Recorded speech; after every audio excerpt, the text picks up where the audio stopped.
वो कहते हैं कि हम अपने असली रूप को छोड़ दें और एक साधारण रूप के सामने झुक जाएं। हम जो रोशनी से बने हैं, मिट्टी से बने इंसानों के सामने झुकें। क्या हमें एक ऐसे परमेश्वर की आराधना करनी चाहिए जो सूली पर चढ़ाया गया? हम जो अद्भुत हैं उस टूटे हुए शरीर के सामने झुकें जो खून से सना है, जख्मी है और बहुत दर्द में है। ज्यादा से ज्यादा स्वर्गदूत कहने लगे, लूसीफर सही है। परमेश्वर हमसे ऐसा कुछ नहीं मांग सकते जो समझ में ही ना आए। क्या परमेश्वर सच में परमेश्वर हैं? क्या वो सिर्फ एक बहुत ताकतवर स्वर्गदूत हैं? क्या वो बस लूसीफर से थोड़ा बड़ा और शक्तिशाली है? किसी भी हाल में शक का बीज कई स्वर्गदूतों के दिमाग में बोया जा चुका था। लूसीफर की जलती और गहरी नजरें उसके भाई बहनों पर टिक गईं और कई स्वर्गदूतों को उसकी बातों में सच्चाई महसूस हुई। लूसीफर नफरत की बात नहीं करता था, न ही उसने हिंसा की बात की। उसने गरिमा की बात की, उनकी महानता की बात की और उनके अधिकार की, अपनी पहचान को बनाए रखने के लिए। लूसीफर जानता था कि उनके दिलों तक कैसे पहुंचा जाए। उसने आजादी की बात की, स्वतंत्रता की बात की और ऐसा बनने की बात की जो वे हमेशा से थे उससे आगे। उसने उन्हें एक ऐसा स्वर्ग का वादा किया जहां किसी के आगे झुकने की जरूरत नहीं होगी। एक ऐसा स्थान जहां उनकी खुद की प्रतिभा और रोशनी की कदर होगी, बिना किसी के अधीन हुए। परमेश्वर ने हमें अपनी मर्जी से फैसला लेने की आजादी दी है, लूसीफर ने कहा। तो फिर क्यों ना हम इसका इस्तेमाल करें? क्यों ना हम वही बने जो हम सच में हैं? हर बैठक के साथ उसके साथियों की संख्या बढ़ती गई। वो छोटे स्वर्गदूत नहीं थे जो उसके पीछे चले, बल्कि सबसे सुंदर, सबसे बुद्धिमान, और वे थे जिनमें परमेश्वर ने ताकत और खूबसूरती भरपूर दी थी। लूसीफर ने उन्हें बहुत सोच समझकर चुना, ऐसे स्वर्गदूतों को जो उसकी तरह कुछ ज्यादा पाने की ख्वाहिश रखते थे। स्वर्ग के सबसे चमकदार और सुंदर स्वर्गदूत जो कभी परमेश्वर की रचना के सबसे अनमोल गहने थे, अब एक बाकी सेना बनाने लगे। वे इतने परफेक्ट थे कि उनकी रोशनी बाकी सबकी चमक को पीछे छोड़ देती थी, लेकिन अब उनकी वही रोशनी धीरे धीरे अंधेरे में बदलने लगी। ऐसी ही एक बैठक में लूसीफर उनके सामने खड़ा हुआ। उसके अंदर एक जबरदस्त ताकत और प्रभाव था। हम भविष्य हैं, लूसीफर ने जोर से कहा। उसकी आवाज गरज की तरह गूंज उठी। हम वो रोशनी हैं जो झुकने से इनकार करती है। हम अपनी पहचान को किसी कमजोर रूप के नीचे दबने नहीं देंगे। अगर परमेश्वर हमें हमारी जगह नहीं देंगे तो हम उसे खुद ले लेंगे। उसकी बातों में इतनी ताकत और जोश था कि वहां मौजूद हर स्वर्गदूत के दिल में हलचल मच गई। उसने इतनी यकीन के साथ बात की कि सब कुछ जो वे अब तक मानते थे उस पर सवाल उठने लगे। इस तरह लूसीफर की अगुवाई में उसकी सेना तैयार हुई। उसके हर साथी की तरह वे गिरे हुए सितारे थे। जो कभी सुंदरता के प्रतीक थे, अब बगावत के हथियार बन गए। जो स्वर्गदूत कभी सबसे वफादार, सबसे सम्मानित और सबसे प्यारे माने जाते थे, वे अब स्वर्ग के इतिहास की पहली सेना के रूप में खड़े हुए। उनके दिलों में महत्वाकांक्षा, घमंड और आजादी का ऐसा वादा चल रहा था जो अंदर ही अंदर उनके अपने अहंकार से बनी एक जंजीर थी। आकाश जो कभी शांति और मेल से भरा हुआ था, अब युद्ध की गूंज से कांपने लगा। स्वर्ग के एक कोने में माइकल उठे, अडिग और दृढ़, वह छोटे से प्रधान स्वर्गदूत जिसने निडर होकर लूसीफर का सामना किया। अपनी तलवार ऊंची उठाते हुए उन्होंने फिर से जोर से पुकारा, परमेश्वर जैसा और कौन है? यह सरल लेकिन शक्तिशाली पुकार उन स्वर्गदूतों को जगा गई जो अब तक शक में थे। माइकल अपनी विनम्रता और ताकत के साथ लूसीफर की सेना के सामने खड़े हो गए, परमेश्वर की गरिमा बचाने के लिए तैयार। उन्हें पता था कि उनकी सेना छोटी और कमजोर थी, जबकि लूसीफर के साथी ज्यादा और ताकतवर थे। लेकिन माइकल कभी नहीं डरे। उनका विश्वास उनकी ढाल था और उनकी वफादारी उनका हथियार। इस तरह स्वर्ग में रोशनी और अंधेरे के बीच युद्ध अपने चरम पर पहुंच गया। लूसीफर जो सबसे सुंदर स्वर्गदूत था, जिसे सुबह का तारा कहा जाता था, उसने अपनी रोशनी को बगावत में बदल दिया, जो सृष्टि के इतिहास में हमेशा याद रहेगी। पहली लड़ाई भाइयों के बीच हुई और हर बार, हर टकराव के साथ स्वर्ग हिल गया और पूरा ब्रह्मांड रुककर यह सब देखता रहा। स्वर्ग की बुनियादों को हिलाने वाली एक जबरदस्त लड़ाई शुरू हुई। एक तरफ विद्रोही सेना थी जिसका नेतृत्व लूसीफर कर रहा था। उसकी चमक अब अंधेरे में बदल चुकी थी। दूसरी तरफ वफादार स्वर्गदूत थे जिनका नेतृत्व माइकल कर रहे थे। माइकल एक छोटे लेकिन बहादुर स्वर्गदूत थे जिनमें लोहे जैसी ताकत, अटूट विश्वास और बहुत विनम्रता और हिम्मत थी। स्वर्ग जो कभी शांति और मेलजोल का स्थान था, अब एक चमकता हुआ युद्ध मैदान बन गया। यह लड़ाई रोशनी और अंधेरे की, वफादारी और बगावत की थी। सेनाएं ऐसे टकराई जैसे आग और बिजली की लहरें। हर बार हर रोशनी की तलवार का टकराव ऐसी चमक पैदा करता जैसे आसमान में टूटते तारे चमक रहे हों। यह एक भयंकर और खतरनाक नृत्य जैसा था। गिरे हुए स्वर्गदूत जो कभी सबसे सुंदर और ताकतवर थे, अब बेहद गुस्से के साथ लड़ रहे थे, लेकिन वफादार स्वर्गदूत शांत लेकिन मजबूत इरादे के साथ लड़ रहे थे।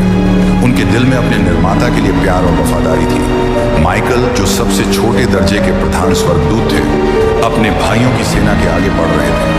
उन्होंने जोर से चिल्लाया। उनकी आवाज पूरे ब्रह्मांड में गूंज उठी, परमेश्वर जैसा कौन है? माइकल की ताकत उसके दर्जे या चमक में नहीं थी, बल्कि उसके विश्वास में थी। वह अपनी शान या घमंड के लिए नहीं लड़ रहा था, बल्कि इसलिए क्योंकि उसे पता था कि अच्छाई, रोशनी और सच्चाई उसके साथ है। इस विश्वास से उसकी ताकत और बढ़ गई। वफादार स्वर्गदूतों को लगा जैसे वे दिव्य शक्ति से घिरे हुए हैं। यह शक्ति उन्हें याद दिलाती थी कि वे अकेले नहीं हैं। परमेश्वर उनके साथ है और उनकी मौजूदगी ने उन्हें ऐसी ताकत दी जो किसी भी दुनिया की ताकत से ज्यादा थी। लूसीफर गुस्से से भर गया और माइकल को पीछे धकेलने की कोशिश की।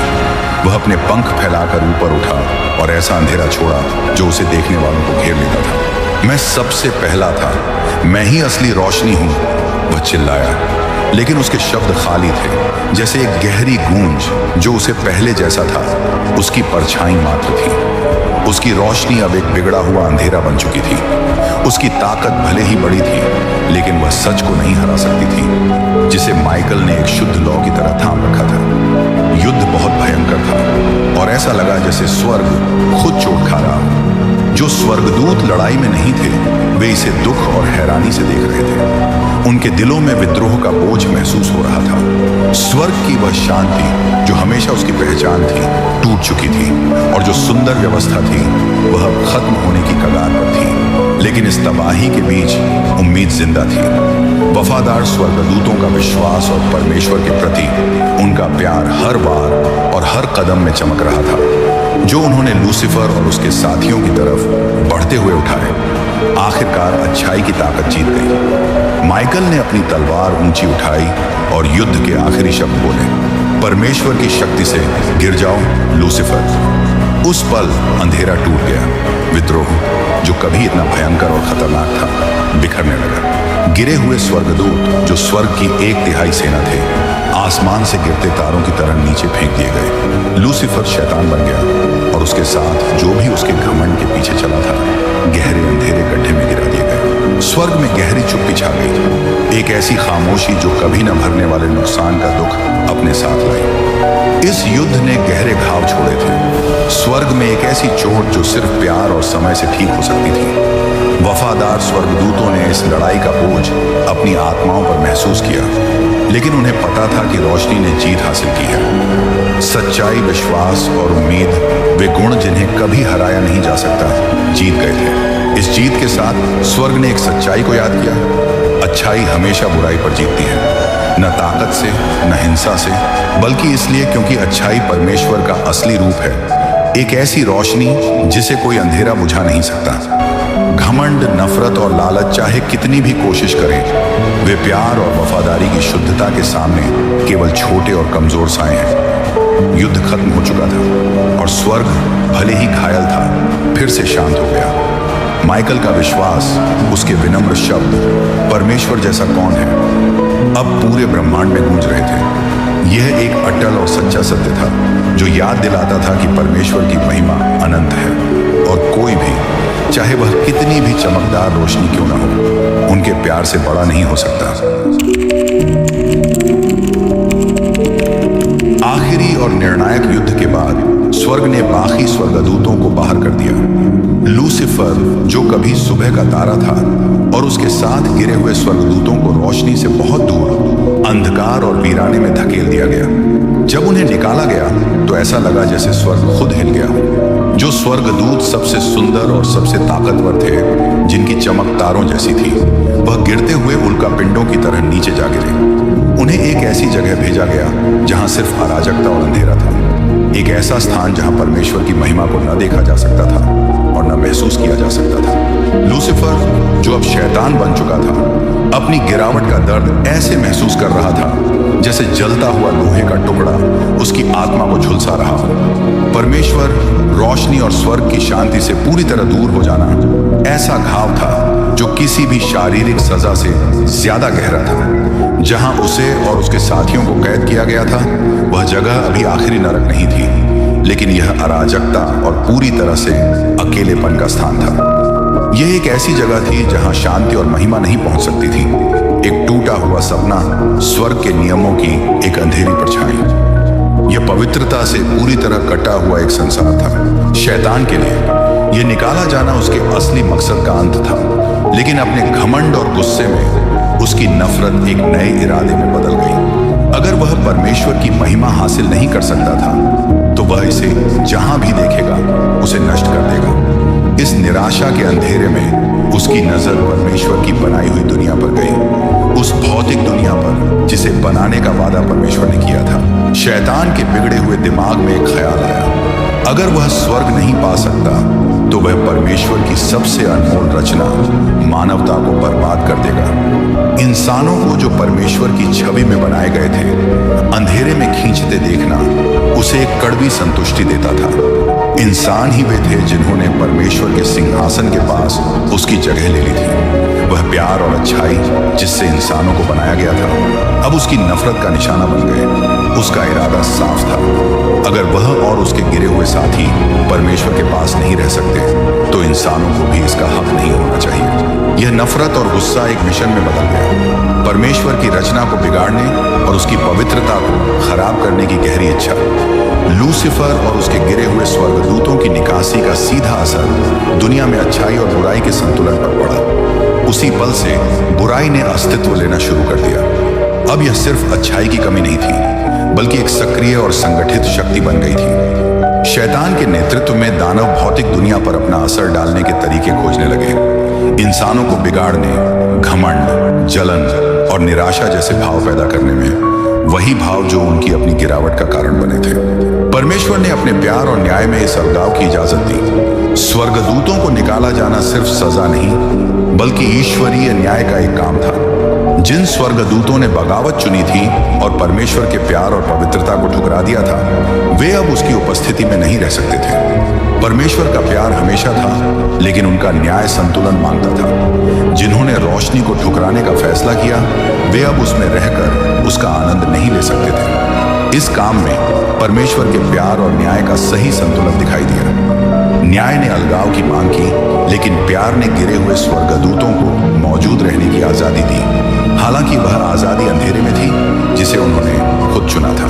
लूसीफर, जो अब शैतान है, की कहानी उसका निकाला जाना तक खत्म नहीं होती। यह कहानी दुनिया में अच्छाई और बुराई के बीच के रिश्ते में आगे बढ़ती है। उसका गिरना, उसकी नफरत और मानवता को बिगाड़ने की उसकी इच्छा हर लालच और हर आत्मिक संघर्ष में मौजूद रहती है जिसका इंसान सामना करते हैं।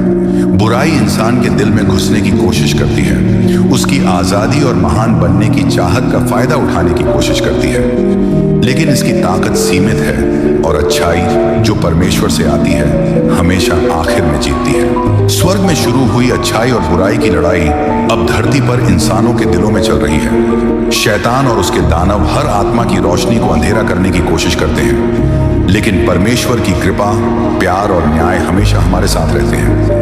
ये हमें याद दिलाते हैं कि भले ही बुराई शोर मचाए और विरोध करे, लेकिन अच्छाई हमेशा जीतती है। लूसीफर का गिरना एक कभी न खत्म होने वाले संघर्ष की शुरुआत बन गया, एक याद दिलाने वाली बात कि आखिर में अच्छाई, रोशनी और परमेश्वर का प्यार अजेय है। जैसे स्वर्ग में हुआ, वैसे ही धरती पर भी माइकल का सवाल हमेशा गूंजेगा, परमेश्वर जैसा कौन है? जब से स्वर्ग से निकाला गया, लूसीफर, जो अब शैतान कहलाता है, का एक ही मकसद रहा है, उस दुनिया को बिगाड़ना जिसमें वह पहले रहता था। बाइबल में कई स्टोरीज हैं जहां शैतान लोगों को बहकाने की कोशिश करता है। वह न केवल आम लोगों को बल्कि विश्वास के बड़े नायकों को भी आजमाता है। सबसे खास स्टोरी नए नियम में है, जब शैतान रेगिस्तान में यीशु को बहकाने की कोशिश करता है। 40 दिन और 40 रात तक उपवास करने के बाद यीशु का सामना शैतान से होता है। शैतान उन्हें ताकत, खाना और शोहरत के लालच देता है। वह कहता है, अगर तुम परमेश्वर के बेटे हो तो इन पत्थरों को रोटी बना दो। फिर वह यीशु को मंदिर की सबसे ऊंची जगह पर ले जाता है और कहता है कि वह नीचे कूद जाए, क्योंकि स्वर्गदूत उन्हें बचा लेंगे और उनकी ताकत सबको दिख जाएगी। आखिर में शैतान यीशु को दुनिया के सभी राज्यों का वादा करता है अगर यीशु उसकी आराधना करें। इस तरह शैतान असली मकसद दिखाता है। वह चाहता है कि लोग सिर्फ उसकी आराधना करें जो केवल परमेश्वर के लिए है। यीशु हर लालच का जवाब अपनी आत्मिक ताकत और परमेश्वर पर भरोसे के साथ देते हैं। वह शैतान के हर प्रस्ताव को सख्ती से मना करते हैं। पवित्र शास्त्र के शब्द बोलते हैं और यह सच बताते हैं कि ताकत और महिमा सिर्फ परमेश्वर की है। यह घटना सिर्फ एक मुकाबला नहीं है, बल्कि यह दिखाती है कि विश्वास और नम्रता से सबसे बड़े लालच को भी हराया जा सकता है। यीशु बताते हैं कि असली ताकत चमत्कारों या दौलत में नहीं, बल्कि परमेश्वर की आज्ञा मानने और उससे प्यार करने में है। अय्यूब की किताब में एक और स्टोरी है जहां शैतान अय्यूब की परीक्षा लेता है। शैतान परमेश्वर के सामने आता है और घमंड के साथ एक आरोप लगाता है। क्या अय्यूब बिना किसी कारण परमेश्वर का डर मानता है? इस पल में शैतान न केवल अय्यूब की वफादारी पर सवाल उठाता है, बल्कि विश्वास की अच्छाई पर भी शक करता है। वह कहता है कि अय्यूब का प्यार सिर्फ दिखावा है, जो उसे मिली आशीर्वादों के कारण है। शैतान का यह दावा प्रेम और विश्वास की सच्चाई को चुनौती देता है और कहता है कि कोई भी, यहाँ तक कि सबसे नेक इंसान भी, दुख में वफादार नहीं रह सकता। अय्यूब की स्टोरी दिखाती है कि शैतान विश्वास को खत्म करने की कोशिश करता है, दर्द और निराशा लाकर। लेकिन अय्यूब का जवाब, भले ही वह दुख और सवालों से भरा हो, हमें आत्मिक ताकत का सबक सिखाता है।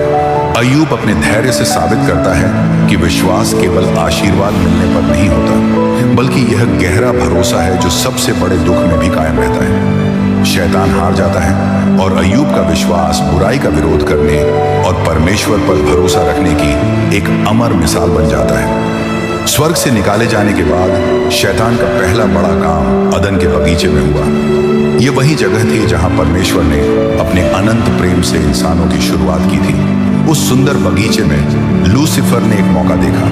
उसने पहले इंसानों आदम और हव्वा की मासूमियत छीनने की कोशिश की और उन्हें अपने विद्रोह का पहला शिकार बना दिया। शैतान ने एक सांप का रूप लिया जो चालाकी और धोखे का निशान है। उसने हव्वा के पास जाकर मीठे और शक भरे शब्दों में पूछा, क्या सच में परमेश्वर ने कहा है कि तुम बगीचे के किसी भी पेड़ का फल नहीं खा सकती?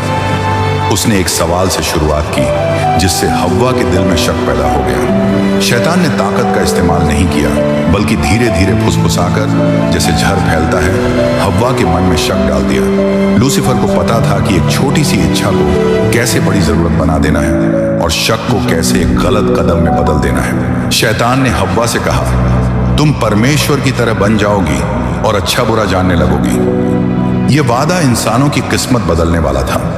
आदम और हव्वा, जो परमेश्वर की बात माने बिना खुद महान बनने का सपना देख रहे थे, इस लालच में आ गए। वे गिर गए और उनके साथ पूरी दुनिया पाप के अंधकार में डूब गई। लूसीफर ने अपनी एक चाल से वही हासिल कर लिया जो वह चाहता था, परमेश्वर की बनाई सृष्टि को उससे अलग करना और इंसानों के दिल में स्वर्ग का संघर्ष लाना। लूसीफर का असर अब भी दुनिया में मौजूद है। उसकी मौजूदगी इंसानों की जिंदगी में लगातार संघर्ष लाती है। हर लालच, हर शक का पल, अदन के बगीचे में हुए पहले फैसले और अय्यूब और यीशु के सामने आई चुनौतियों की याद दिलाता है। बुराई उसी पहले विद्रोह की गूंज की तरह है, एक आवाज जो हमें अच्छाई के स्रोत यानी परमेश्वर से दूर करने की कोशिश करती है। लेकिन हर बाइबल की स्टोरी और हर विरोध की घटना हमें सिखाती है कि आखिर में अच्छाई की जीत होती है। विश्वास और प्यार ही नफरत और निराशा का सही जवाब है। बाइबल की आखिरी किताब प्रकाशित वाक्य में शैतान का आखिरी अंजाम और अंत समय में उसकी भूमिका बताई गई है। इस स्टोरी में जो चित्रों और भविष्यवाणियों से भरी है, शैतान को एक बड़े अजगर ड्रैगन के रूप में दिखाया गया है। वह इंसानों और परमेश्वर का सबसे बड़ा दुश्मन है और अंत तक सृष्टि को खराब करने की कोशिश करता है। प्रकाशित वाक्य के लेखक यूहन्ना ने एक दर्शन देखा जिसमें उन्होंने अंत समय का हाल बताया।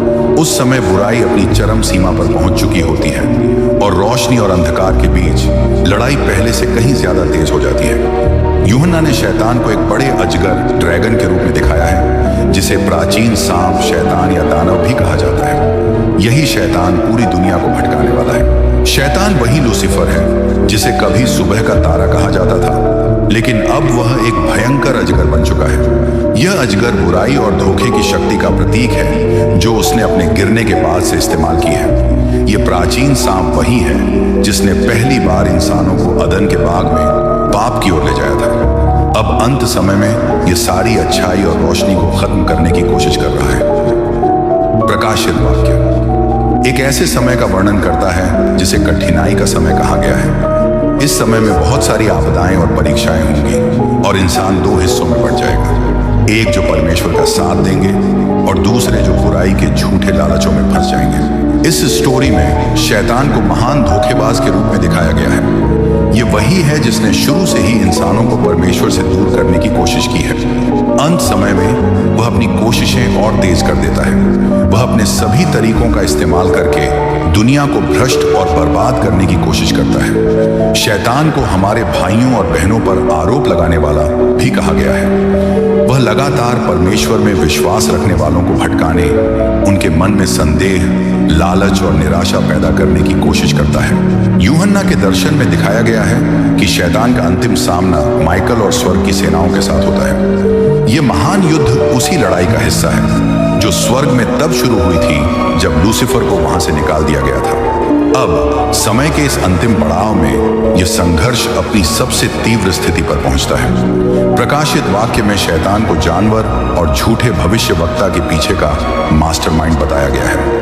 ये दोनों धरती पर उभरती हुई बुरी ताकतें हैं जो अराजकता और मूर्ति पूजा फैलाती हैं। इनके जरिए शैतान एक ऐसा राज्य बनाना चाहता है जो सीधे परमेश्वर के अधिकार को चुनौती दे।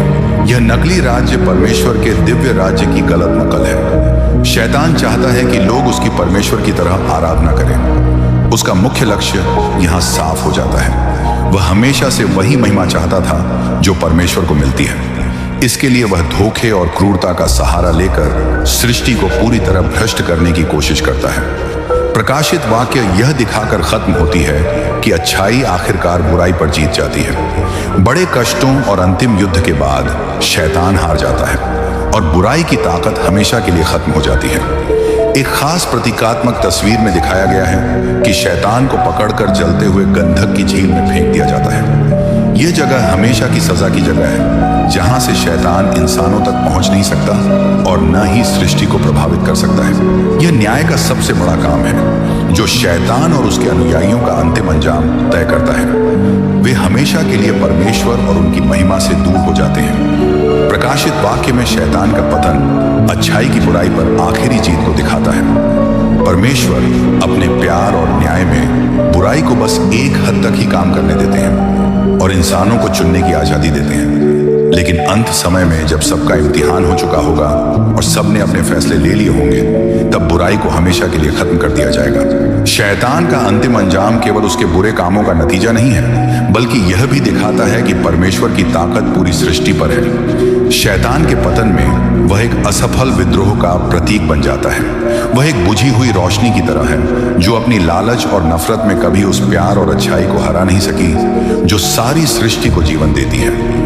प्रकाशित वाक्य में शैतान की हार का इंसानों के इतिहास और भविष्य के लिए गहरा मतलब है। यह भविष्यवाणी हमें याद दिलाती है कि भले ही बुराई कभी कभी बड़ी और ताकतवर लगे, उसका समय सीमित होता है। उसकी ताकत परमेश्वर की अनंत ताकत के आगे बहुत छोटी है। अच्छाई की जीत केवल ताकत से नहीं होती, बल्कि इसलिए होती है क्योंकि अच्छाई, सच्चाई, न्याय और प्यार की असली पहचान है। अच्छाई और बुराई के बीच यह अंतिम युद्ध उस वादे का प्रतीक है जो परमेश्वर ने दिया है कि जो लोग अंधकार की जगह रोशनी को चुनते हैं उनके लिए सब कुछ ठीक किया जाएगा और उन्हें मुक्ति मिलेगी। आज के समय में भी प्रकाशित वाक्य की कहानी हमें यह याद दिलाती है कि शैतान अभी भी इंसानों को भटकाने की कोशिश करता है, लेकिन उसका अंजाम पहले ही तय हो चुका है। उसकी ताकत सीमित है और उसका विद्रोह आखिरकार असफल ही होगा। शैतान के पतन और अंत समय में उसकी हार की कहानी हमें यह आशा देती है कि अच्छाई चाहे कितनी भी मुश्किलों में हो, हमेशा जीतती है। विश्वास, आशा और धैर्य हमारे आध्यात्मिक हथियार हैं जो हमें परमेश्वर के करीब लाते हैं। यह कहानी हमें याद दिलाती है कि अंतिम जीत अच्छाई की होगी और परमेश्वर की रोशनी हमेशा चमकती रहेगी। अगर आप लूसीफर की स्टोरी और उसके पतन के बारे में जानने में रुचि रखते हैं तो प्रकाशित वाक्य की 5 भविष्यवाणियों को जरूर पढ़ें। ये भविष्यवाणियां लूसीफर के अंतिम अंजाम और अच्छाई और बुराई के बीच चल रहे संघर्ष के अंत में उसकी भूमिका के बारे में बताती हैं। इन भविष्यवाणियों में बताया गया है कि शैतान की आखिरी बड़ी कोशिश कैसे दुनिया को भ्रष्ट करने की होगी। आप जानेंगे कि लूसीफर के विद्रोह ने न केवल उसका भविष्य बदला, बल्कि यह इंसानों के भविष्य और परमेश्वर के न्याय की जीत से गहराई से जुड़ा हुआ है। तैयार हो जाइए उस कहानी का अंत जानने के लिए जो एक पतन से शुरू हुई थी और एक महान प्रकाशित वाक्य के साथ खत्म होगी।